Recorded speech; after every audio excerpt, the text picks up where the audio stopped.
Olá, sejam muito bem-vindos para mais uma videoaula do curso R Básico do nosso projeto Estudando o Ambiente R. É um prazer imenso estar aqui com vocês e, como de praxe, o que a gente pede para vocês que estão nos vendo pela primeira vez é que se inscrevam em nosso canal, deem o seu like, ative o sininho para que vocês possam receber não só esses materiais, como também outros materiais que a gente possa disponibilizar no nosso canal, que envolve a área da estatística e programação. Então eu sou o Ben David e dessa forma, como de praxe, o que a gente faz é apresentar para vocês a página do nosso curso. Vocês vindo aqui na opção, no link bendavid.github.io, mais especificamente em cursos, opção Estudando o Ambiente R e em R Básico, você tem acesso a todos os materiais do nosso curso, especificamente aqui em aulas. Nós temos todas as aulas discriminando tudo que nós vamos falar na presente aula. Então aqui nós temos a aula 16 com a apresentação, plano de aula, material de apoio. Gostaríamos também de enfatizar de que o nosso livro, o R Básico, ele está sendo comercializado na versão física e na versão digital ela é totalmente gratuita.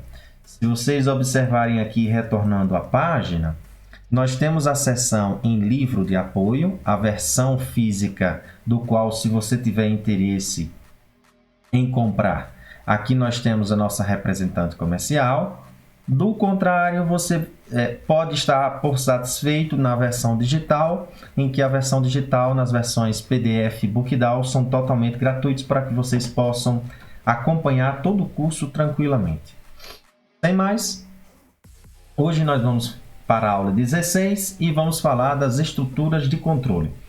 As estruturas de controle é um assunto ainda dentro do capítulo 6, em que dentro dele a gente fala dos famosos loops, que é justamente repetições programadas para uma determinada execução, em que com um determinado critério de parada a gente dá determinadas condições para que esse processo cíclico ele pare em termos de algoritmo em um determinado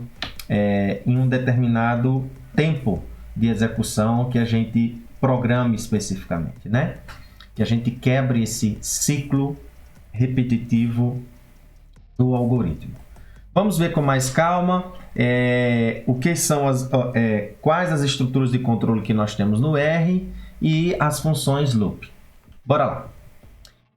Antes de mais nada, gostaríamos de agradecer a todos vocês por estarem aqui conosco, em que vocês,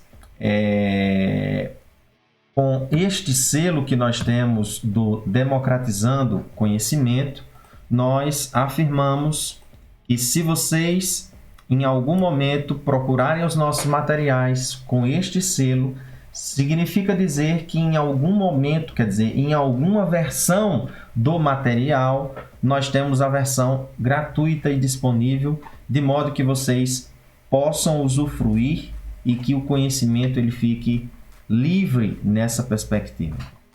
Gostaríamos de agradecer também o apoio do SEAC e da UFSJ, sem os quais esta instituição não teríamos, se não nos desse a flexibilidade, não conseguiríamos expandir o nosso conhecimento acadêmico para toda a sociedade. Ao SEAC, nós temos a condição de que vai ser o clube que nos vai emitir o certificado e é um imenso prazer tê-los como apoio, assim como a nossa instituição.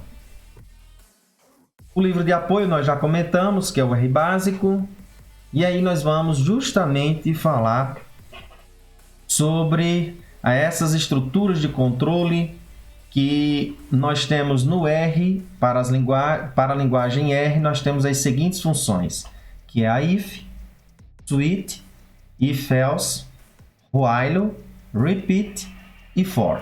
são essas que nós vamos tratar hoje. Essa daqui, a suite, ela na realidade ela é como se fosse um wrapper, um encapsulador do próprio suite que existe na linguagem C. Então, esse mesmo recurso que nós temos, essa mesma instrução que nós temos na linguagem C, aqui no R nós também vamos poder usufruir. E vamos ver como que a gente consegue trabalhar com cada uma dessas funções, tá? Essas funções, elas nada mais nada menos têm o objetivo de darmos determinadas condições para que, se a condição for favorável, isto é, verdadeira, o algoritmo vai fazer determinada execução. Do contrário, ela vai fazer, no caso do contrário, na condição falsa, ela pode realizar alguma coisa ou não. Tá? Vamos ver como é que a gente consegue trabalhar. Então, basicamente, a ideia do que nós temos para essas estruturas de controle é simplesmente nós temos uma função, a condição sintática dela, temos o nome da função, dentro do parêntese nós vamos dar a condição, e se essa condição for verdadeira, ela entrará e executará a parte interna da condição. Caso contrário, dependendo da forma de como você programou, ela pode executar alguma coisa ou não executar nada.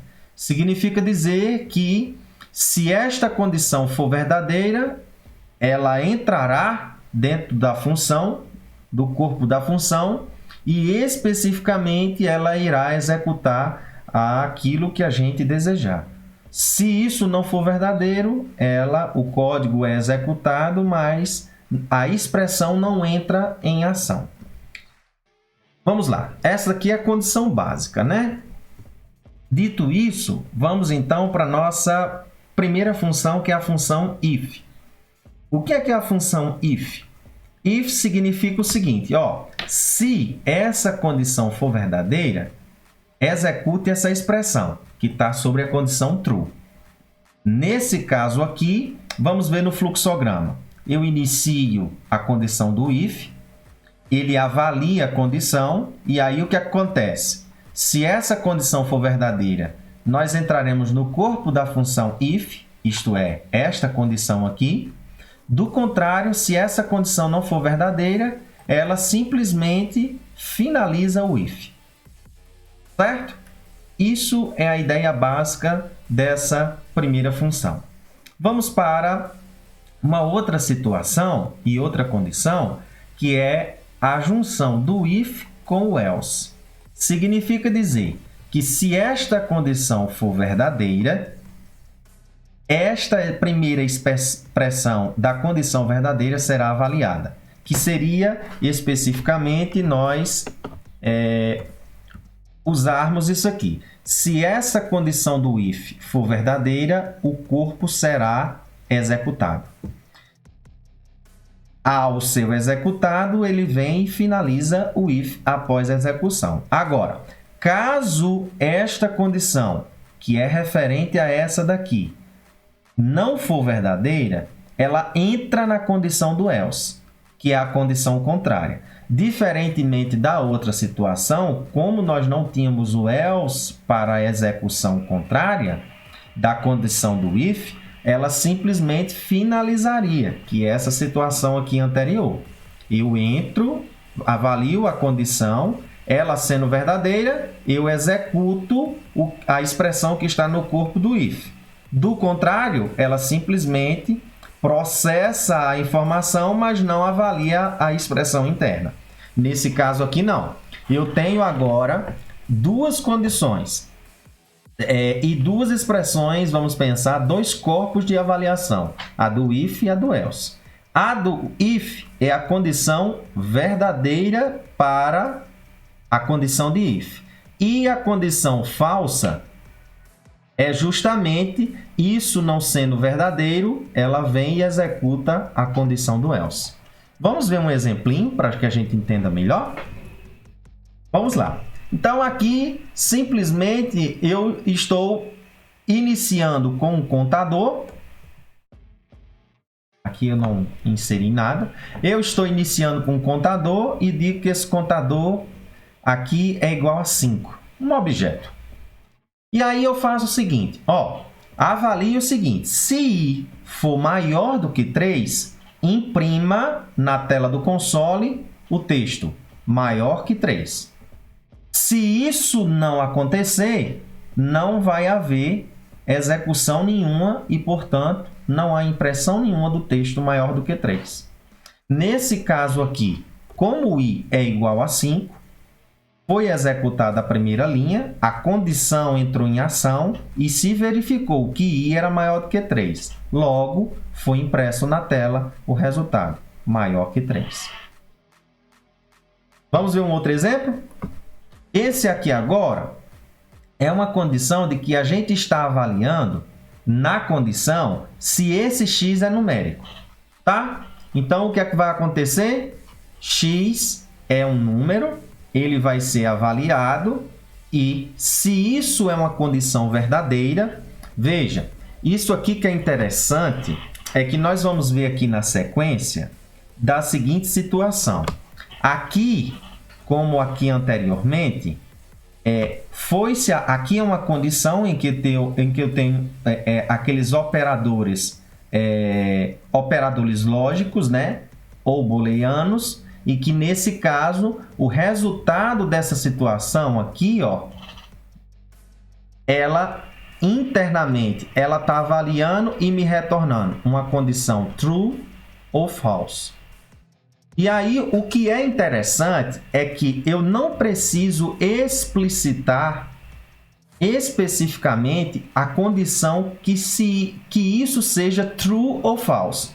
O default dele é entrar na condição, no corpo dessas estruturas de controle, na condição true. Se isso é verdadeiro, eu não preciso explicitar e perguntar, é verdadeiro? Não. Automaticamente, se isso é avaliado e internamente já se verifica que é verdadeiro, se entra no corpo da função. Vamos entender no que eu estou querendo dizer com isso. Nesse caso aqui, veja, aqui é uma pergunta cujo resultado me retorna true ou false. Aqui eu não precisei explicitar do tipo is.numeric de x é exatamente igual a true. Eu não precisei perguntar isso. Já fica implícito. Se isso aqui é verdadeiro, entra-se na condição. Mas veja o que é que aqui é feito. Primeiro eu vou perguntar se isso aqui é numérico. E automaticamente essa condição ela é verdadeira, porque se verificou que esse objeto, o x está associado com um número. E aí automaticamente foi impresso na tela que isso é um número. E se isso não fosse verdadeiro, juntamente com o else, eu simplesmente mostraria que se isso não fosse verdade, ele iria imprimir na tela a segunda proposição ou a segunda expressão que estava no corpo do else. Isso não é verdadeiro, que nesse caso aqui não ocorreu. Foi avaliado aqui e verificou-se que essa condição é verdadeira, logo a linha 6 é que foi impressa na tela. Justamente o resultado, isso é um número. Agora, olha essa outra condição. É isso que eu falei para vocês. Eu não preciso explicitar que isso seja de fato verdadeiro. O R já entende de modo implícito de que se essa condição internamente ela dá o resultado verdadeiro, eu não preciso perguntar, que seria justamente a condição igual igual. Não preciso fazer isso, tá? Então, nessa situação, essa execução era o mesmo do que o que a gente fizesse na condição anterior, tá? Então, o que é que foi feito aqui? Juntamente com essa execução é a mesma do que nós fizemos aqui anteriormente, omitindo a condição do true, nesse caso. E aqui o que aconteceu é que foi impresso ou executado a linha 3, que é justamente o corpo, a expressão do corpo do if, e não executado a linha 5, que é a condição do corpo do else. Então, de fato, o que foi impresso na tela, isso é um número. Beleza. O if-else, ele entra na seguinte condição. Veja só, nós temos agora uma condição em que nós não temos simplesmente um escalar, um vetor de comprimento 1. Nós temos agora y e temos agora w, em que w é um vetor de comprimento 5, né? 3, 4, 5, 6, 7 e 8, na realidade de comprimento 6. Então, nesse caso aqui, veja o que é que vai acontecer na linha 6. Na linha 6 é perguntado se x é menor do que w, mas veja, x é um escalar e w não é um escalar, é um vetor de comprimento 6. Então, na realidade, ele está avaliando o quê? 3, 4, 5, 6, 7 e 8. E ele está verificando se 5 é menor do que 3, se 5 é menor do que 4, se 5 é menor do que 5. Então, essa situação aqui é uma situação em que a gente diz quando as funções acompanham esse tipo de estrutura, avaliando simultaneamente os elementos de todo o vetor, nós dizemos que essa função tem a condição de ser vetorizada. Ela automaticamente avaliaria, mesmo que eu tenha um escalar, verificando isso com um vetor de comprimento maior do que 1, ela faria a avaliação de 5 com todos os elementos. Só que veja, o if não é uma função vetorizada. Isso significa dizer que ele me retornou um erro porque ele disse que o comprimento de w era maior do que 1. Então, como é que a gente faz para solucionar isso? Isso é um recurso que existe em grande parte das funções nativas do R. A condição de vetorização significa dizer, muitas vezes, que elas são desenvolvidas numa condição de baixo nível e a gente evita os loops, que geralmente aumenta o desempenho de processamento e, por consequência, nós temos com esse processamento uma perda, ou melhor, um aumento de memória automaticamente e um tempo maior para a execução do código. Então, nesse sentido aqui, o if não consegue fazer esse tipo de execução com vetores. Então, nós temos uma outra função que é justamente a função if-else. Ela muda um pouco só a condição sintática, mas nós vamos conseguir, com a função if-else, aplicar no primeiro argumento a condição. O segundo argumento representa a expressão sobre a condição verdadeira. E o terceiro argumento representa a expressão sobre a condição falsa. Então, o que acontece? Eu inicio o if-else e a condição do if-else verifica. Se o if-else, se a condição aplicada for verdadeira, vai ser executado o corpo da função, que é justamente a expressão do segundo argumento. Se a condição for falsa, vai ser avaliado a expressão justamente que está no terceiro argumento, que representa o corpo sob a condição falsa. Por fim, se finaliza o if-else. Vamos olhar aquele mesmo exemplo. Veja aqui agora. O que eu vou fazer é pegar os mesmos vetores, x e w, e aí eu vou perguntar se x for menor agora do que w, imprima x. Se não, imprima w. Então, o que ele está fazendo aqui comigo é até o quarto valor daqui da condição de w, 3, 4, 5, 6, 7 e 8. Veja que até o 4 ele imprimiu os valores de x, ou perdão, se x for menor do que w, imprima x. Se x for menor do que... Se isso não for verdade, imprima w. Então, x5 não é menor do que 3. Então, ele está imprimindo a condição de w, ó, porque isso é falso.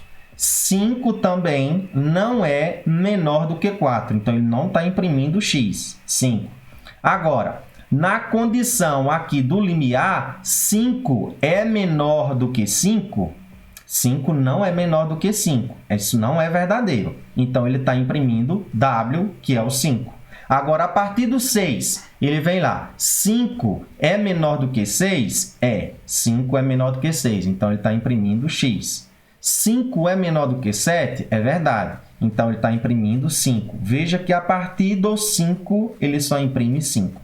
E aí, veja que a condição ela é vetorizada. Veja que com o if-else, a constituição interna dele permite com que nós possamos fazer isso, evitando a construção de loops, que seria uma condição de realizar um fluxo cíclico repetitivo de um algoritmo para cada condição dessa, separadamente. Isso causa um número maior de linhas de código e automaticamente um tempo de processamento e um gasto de memória maior para essa situação. Beleza. Nesse outro caso aqui, de estrutura de exemplo do if, nós temos aqui o if nessa situação. Perguntamos sobre a questão se x é um caractere. Se isso for verdade, imprima o caractere chamado palavra. E aí veja que no else, que é justamente delimitado por essas duas chaves aqui, eu posso aqui no corpo do else, se eu quiser aplicar um outro if. Não tem problema nenhum. Então, eu estou perguntando, isso aqui é caractere? Não, nós já percebemos que isso é um número. Então, ele vai entrar no else e vai perguntar agora, já que é número, aqui nós estamos usando uma condição e essa condição nos permite verificar se esse número é par ou é ímpar. Ou seja, isso aqui ele pega o resto da divisão de x por 2. Se o resultado for igual a 0, é porque o número é par. Se isso aqui for 1, é porque o número é ímpar. Então, nesse caso aqui, eu vou precisar de dois ifs nessa situação. Ou eu posso jogar aqui, posterior ao if, um outro else, porque se ele não é 0, é porque ele é 1. Mas aqui na próxima execução, veja que eu estou usando. Se isso daqui for par, imprima o número par. Se isso não for verdade, entre no else. E aqui ele entra num outro if. Então, veja que eu posso colocar ifs dentro de ifs ou conjugados de ifs com else sem problema nenhum.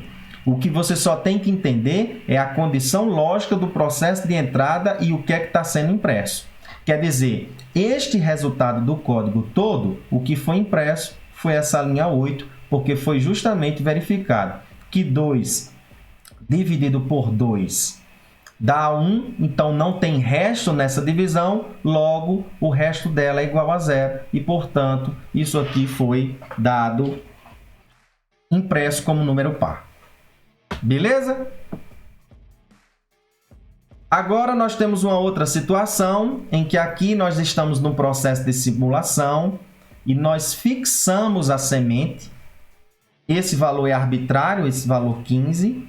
Então, em simulação, eu gerei 1000 números aleatórios que vêm de uma distribuição normal, padrão, isto é, com média 0 e variância 1. E aqui nós estamos simplesmente criando uma situação em que eu criei um objeto e o nominei como nome opção associado a ele. E eu estou escolhendo, dentre essas opções, para que ele calcule para mim a média, a mediana ou a média parada. E aí eu estou criando, por meio do if, isso pode não ser a melhor escolha, mas nós só estamos dando a ideia de como construir as coisas com o if. E aqui eu estou dizendo assim, se a opção for igual à média, essa função cat, ela permite eu interagir resultados de objetos juntamente com cadeia de caracteres. Então, aqui eu estou imprimindo a frase. A média aritmética é... Ele está pegando o valor da média e usando a função round. Round significa o arredondamento. Com quantos casas decimais eu quero? Eu quero com 4. Então, se essa opção é verdadeira, que no caso aqui de 5 é essa condição, o que ele vai imprimir na tela é a média aritmética ele vai pegar os 1000 valores e vai calcular a média arredondando com 4 casas decimais. Mas se não for a média, eu vou criar os outros ifs agora, ó. Se ele não for média aritmética, então ele é mediana. Se for mediana, imprima a mediana Se não for mediana, uma outra condição de else, if, ele vai pegar a opção igual a média par, isso significa que eu estou escolhendo a média aparada, e aí, por consequência, ele vai imprimir isso. Mas veja, o nosso resultado, como a minha opção foi escolhida como média, ele está imprimindo para mim justamente a linha 9 da execução, que é a média aritmética então, ele usou para mim com 4 casas decimais. Como a última aqui é 0, às vezes ele não apresenta essa precisão. Uma outra situação, para pegar esse mesmo encaixe aqui, existe uma instrução na linguagem C que ela diminui sintaticamente a situação. Ou seja, aqui eu tenho um determinado objeto, e eu uso nesse argumento aqui, case, a ação desejada do processo. Vamos entender isso. Significa dizer assim, eu inicio o switch e ele vai me perguntar assim, qual é a opção desejada? É a opção 1, a opção 2 ou a opção N? E aí, dentro dessa opção, você pode escolher as execuções que você quiser. Pensa no nosso caso que nós tínhamos lá para calcular média, mediana e a média parada, tá? A média parada. Nesse caso, vejamos o que é que vai acontecer.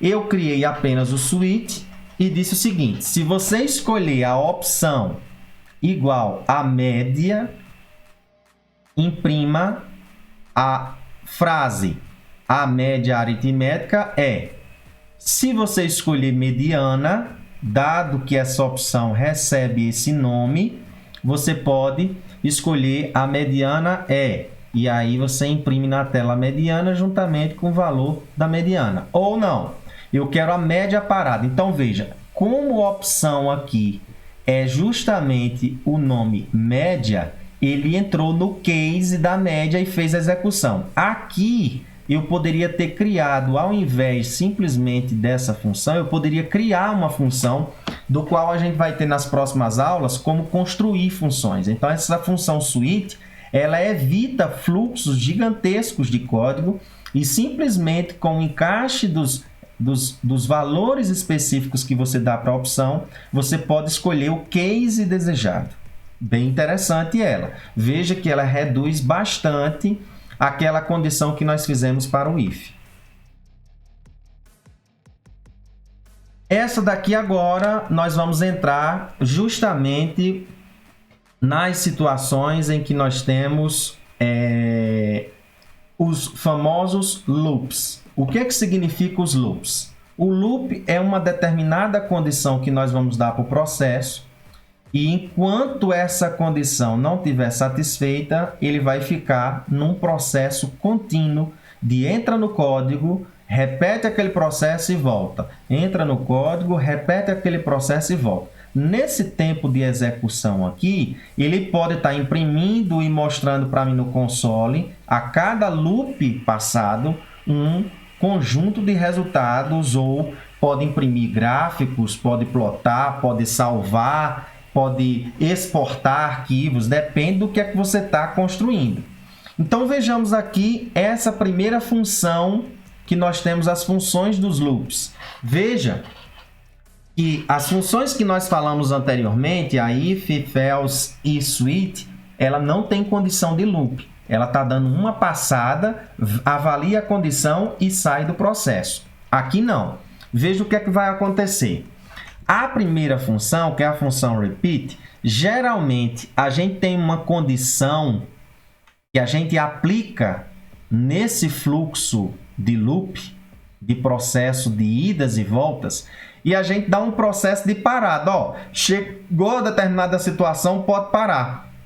Naquela situação que nós estávamos avaliando, se x, que era o número 5, era menor do que um determinado elemento de W, no caso 3. Então, se x é menor do que W, enquanto x for menor do que W, o loop vai continuar. A partir do momento que tiver um elemento em que x é maior do que W, automaticamente, porque foi a condição imposta, esse loop pararia.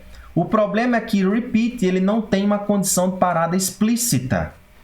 Então, nesse caso, faz-se necessário utilizarmos duas funções, que é a break ou que é uma outra que a gente vai chamar de next.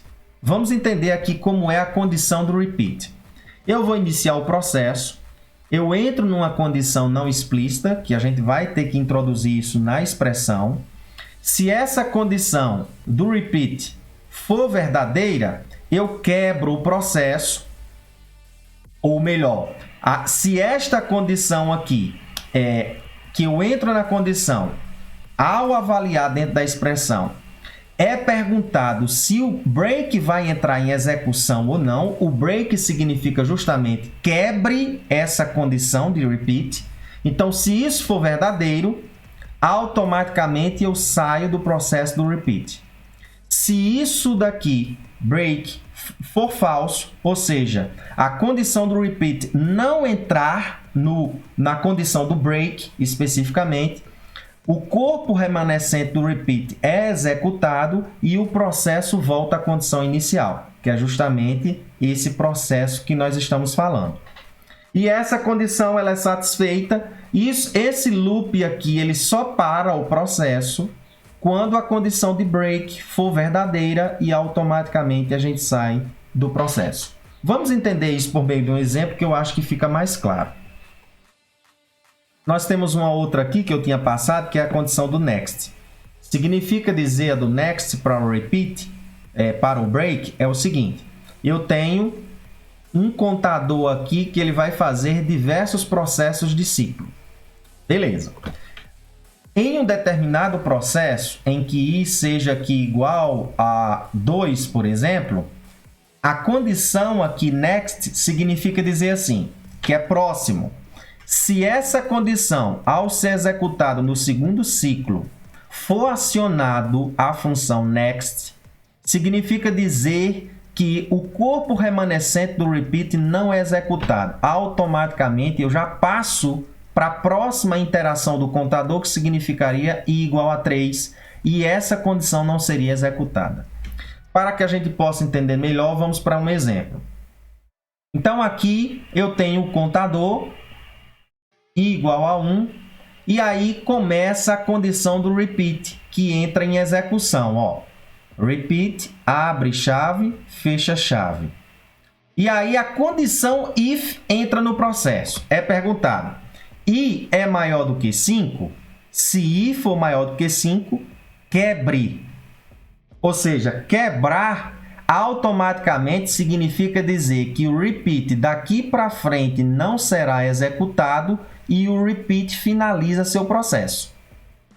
Do contrário, se i não for maior do que 5, else será acionado e o que é que vai acontecer? Imprima na tela o i e automaticamente atualize o contador. Ou seja, i começou igual a 1, foi impresso na tela 1, e aí i agora é atualizado. I era 1 mais 1 e agora passa a ser 2. O que é que acontece? O repeat de novo volta para o início do processo. E aqui dentro é avaliado. I é maior do que 5, lembre-se que i agora é 2. I não é maior do que 5. Então, break não é acionado. O que é acionado? Else. Else, sem acionado, print é acionado e imprime na tela o valor 2. O que é que eu faço nesse processo? Atualizo de novo o contador. Então, i é 2 mais 1 igual a 3. Então, i igual a 3 agora, o que acontece? O processo volta de novo. Percebe que isso é um ciclo repetitivo em que vai acontecer o seguinte. No momento em que i for igual a 5, é perguntado, 5 é maior do que 5? Não é. Então, mais uma vez, break não é acionado. Else é acionado. imprime-se na tela o valor 5 e automaticamente I é atualizado. Então, I era 5, agora passou a ser 5 mais 1, 6. O loop volta novamente e aí é perguntado, 6 é maior do que 5? É, então entre em ação em break. Veja, 6 não é mais impresso aqui na tela, porque a condição de repeat foi quebrada e finalizada o processo de imprimir esses números na tela. Conseguiram entender? É esse o processo das funções loops dentro do R, como também dentro das outras linguagens. É essa mesma ideia. Vamos aqui agora na outra situação, que é bem interessante para que a gente entenda a ideia do break e a ideia do next, só para vocês entenderem. De novo, iniciamos o I igual a 1, e aí o que acontece? O repeat é acionado, e aí foi perguntado, I é maior do que 5? Não, I não é maior do que 5. E veja, nós temos uma outra condição sintática para if. Aqui nós temos a condição, se eu não quiser abrir chaves nesse processo, a gente pode fazer na mesma linha de comando e utilizar a condição verdadeira, que aqui no caso foi usado o break, ó, sem precisar abrir chave no processo. Isso aqui é uma outra forma sintática. No livro você consegue visualizar essas formas alternativas de condições sintáticas para essas funções. Então, o I não é maior do que 5, então o break não é acionado. O que é que vai acontecer? Entra a condição do else. E aí, um outro if é acionado. I é exatamente igual a 3. Se I for exatamente igual a 3, atualize o contador e não imprima nada. Simplesmente passe para a próxima execução. Significa dizer que I igual a 3, automaticamente I aqui seria atualizado. 3 mais 1 que daria 4. E a condição de 3 não seria impressa na tela, que é o que vai acontecer. Só que I aqui, por enquanto, é igual a 1 que nós estamos, né? Então, essa condição aqui também não é verdadeira. Vai entrar em ação a condição do else. Else será acionado e aí, automaticamente, imprima o valor 1 e atualize o contador. Então, eu tenho o valor de 1, 1 mais 1 é 2. O que é que vai acontecer? O loop retorna. Lembramos agora que I é igual a 2. Perceba que I igual a 2, essa condição aqui não é acionada, essa condição aqui também não é acionada, e entra o else novamente. Imprime o 2 e atualiza agora o contador para I igual a 2 mais 1, 3. Perceba que agora I é igual a 3. I é maior do que 5? Não, então isso não entra em ação. Agora entrou o else. Isso aqui, I é igual a 3? É, I é igual a 3. Então, veja o que é que vai acontecer. I vai ser igual a 3, o contador será atualizado para 4 agora. Veja que aqui nessa situação I é igual a 4 e entra em ação a função next. Essa função next agora ela faz o quê? Faz com que essa parte aqui não seja executada. Automaticamente eu começo o loop com I igual a 4. Veja que aqui na tela não imprime o valor 3, ó, justamente por causa de next nessa situação. E aí o que aconteceu? 4 é maior do que 5? Não. Então, entra na condição do else. 4 é igual a 3? Também não é. Então, isso aqui também não é acionado. O que é que acontece? O que é que acontece então? Essa condição else é acionada. Print igual a 4. Ele imprime 4 para mim. E esse processo é totalmente finalizado. Quando eu chego na condição de I igual a 5, em que 5 também é impresso por meio dessa condição, em que esse contador é atualizado, e quando I é igual a 6, 6 é maior do que 5 e automaticamente entra em execução break, que finaliza o processo de execução de imprimir os números na tela. Veja que o next fez com que o número 3 não fosse impresso, e a condição do break finalizou até o número 5 a impressão dos números na tela. Isso aqui exige um pouco de raciocínio. Vocês que não têm familiaridade com condições lógicas e linguagem de programação. É interessante pegar o capítulo sobre funções para que vocês possam ler um pouco com mais calma, pegar os scripts, executar e tentar processar essas informações. Beleza?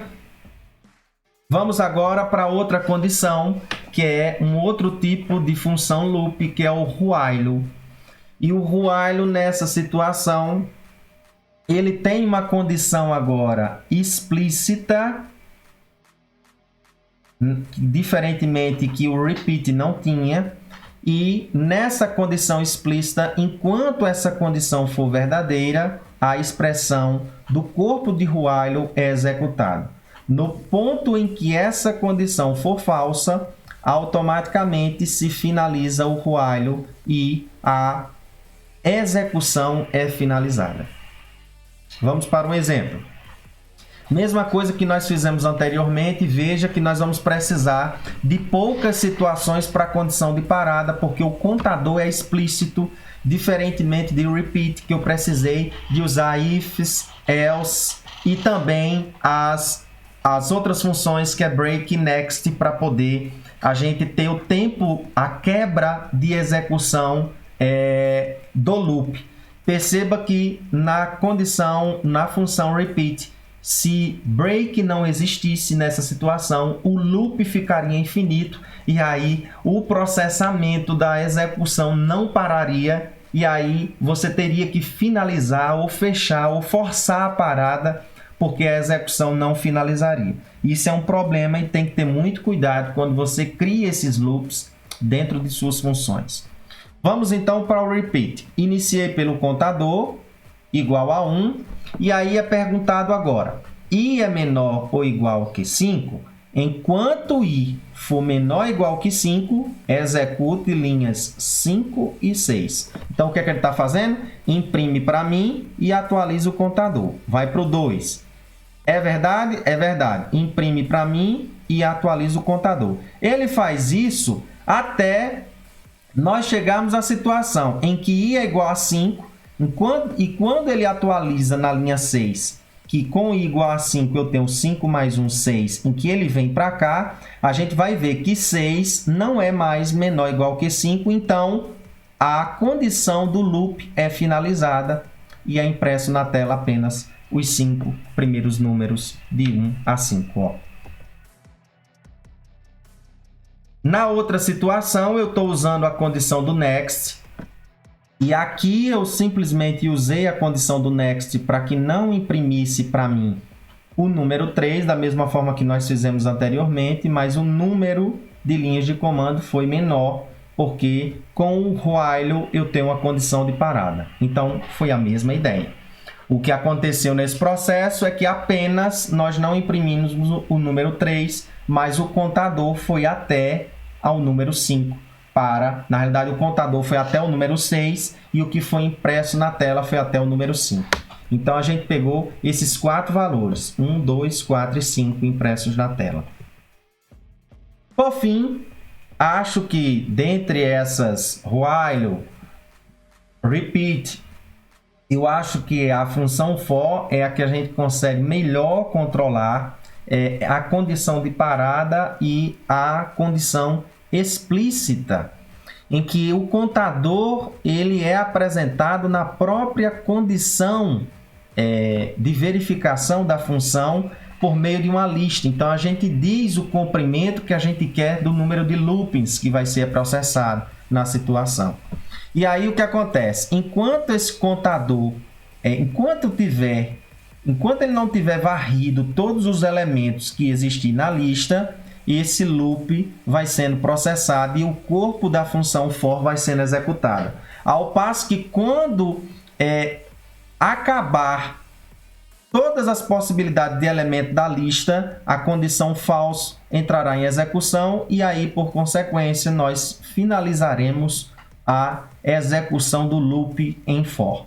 Vamos ver um exemplo para explicitarmos melhor. Então, veja que com o for, para eu fazer o que nós fizemos com o repeat e com o while, nós precisamos apenas de 3 linhas de comando. Olha só como é muito mais limpo. Então aqui nós temos o contador e que ele diz o seguinte, veja que esse I aqui agora eu não preciso defini-lo inicialmente, como nós fizemos anteriormente, I igual a 1, I igual a 5. Esse I é simplesmente o contador que está na lista em que ele vai pegar elemento a elemento. Nesse caso aqui, nós temos uma lista de 5 valores. 1, 2, 3, 4 e 5. Este contador, ele vai ser representado por I. Então, o que é que vai acontecer? No primeiro elemento da lista, I será igual a 1. E ele vai entrar na condição do for, ou seja, imprima o valor 1. Tem mais elemento na lista? Tem. Então, ele volta no for e o I agora passa a não ser mais 1, passa a ser o próximo, que é 2. Essa condição aqui não precisa ser ordenada, não. 1, 2, 3, 4, 5. Isso aqui eu posso colocar qualquer coisa aqui dentro que ele vai processar e dependendo do que você executar aqui dentro, ele vai entender esse processo e vai passando todos os elementos, correndo para todos os elementos da lista e alterando o valor de I automaticamente. Então, I começou com 1, imprimiu 1. Ele volta no processo e agora é o próximo valor, que é 2. Depois I é igual a 3. Ele faz isso com todos os valores até imprimir na tela os 5 valores. Veja que o processo de parada é justamente o último elemento da lista. Eu não preciso utilizar, por exemplo, uma função break nesse sentido para poder dar o critério de parada. Não preciso. E agora, na outra condição que nós temos, foi justamente a inserção dessas linhas de comando para que não imprimisse o valor 3 e automaticamente ele está usando o contador I aqui, ó, e perguntando, esse contador, quando ele for igual a 3, passe para o próximo processo. Significa dizer que o que for para baixo não será mais executado. Ele automaticamente passa para o próximo contador. Então, como o 3 não é impresso, e agora passa para o próximo elemento, que seria 4. E aí, com o 4 igual a 4, isso aqui não será verdadeiro, e sempre essa linha 6 seria executada até chegar o último elemento da lista. Era isso que nós queríamos falar. É uma aula realmente que exige um pouco mais de lógica. Exige um pouco mais de leitura, de execução de scripts. Essa aula é apenas ilustrativa, dá uma condição básica para que você possa entender esses processos que nós temos. Essas estruturas de controle são importantíssimas, que a gente utiliza rotineiramente em coisas recursivas, nós utilizamos rotineiramente em nossos códigos. Espero que essa videoaula tenha ajudado a vocês a continuarem nos estudos do R Básico. Sugestões, perguntas e críticas, entre em contato no nosso grupo do WhatsApp, ou se você que não está no nosso grupo, não está inscrito, entre em contato, deixe sua mensagem na descrição desse vídeo pelo canal do YouTube ou pelas outras plataformas, ou entre em contato na nossa página profissional, que lá tem a seção de contatos e vai ser um prazer compartilhar conhecimento com vocês. Lembrem-se, o conhecimento é uma liberdade necessária. Fui!